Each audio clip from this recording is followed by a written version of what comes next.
তবে পাহাড়ে আপনারা দেখছেন 24 TV 2 পাহাড়ের অর্থাৎ যুব নেতা বলা যেতে পারে ত্রিপুরা মথা দলের সুপ্রিমো অর্থাৎ তার দলের নেতা বাদল সরকার তার উদ্যোগকে স্বাগত জানাচ্ছেন দলীয় কর্মী সমর্থক ত্রিপুরা মথা দলের সমর্থকগণ।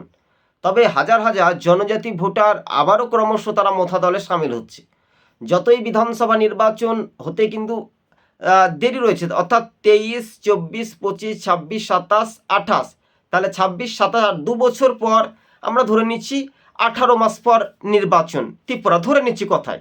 তাহলে মোথার সুপ্রিমো একটা মেজরিটি বা ম্যাজিক ফিগারে কিং মেকার হতে পারে। আমরা বারবার করে বলছি যে জনজাতি ভোটারদের প্রভাব কিন্তু ক্রমশ শক্তি প্রয়োগ পাচ্ছে এবং হিন্দু মেজরিটি এলাকাতে বিজেপির প্রভাব দেখা যাচ্ছে।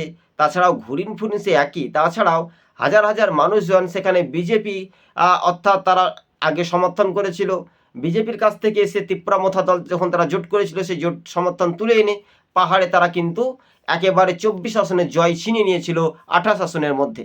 তাই আপনারা সরাসরি দেখতে পাচ্ছেন 24 TV 2 আমাদের চ্যানেলটি ভালো লাগলে শেয়ার করে পাশে থাকবেন। আজকে ছিল আমাদের এই পর্যন্ত প্রতিবেদন। ধন্যবাদ দর্শক বন্ধুগণ।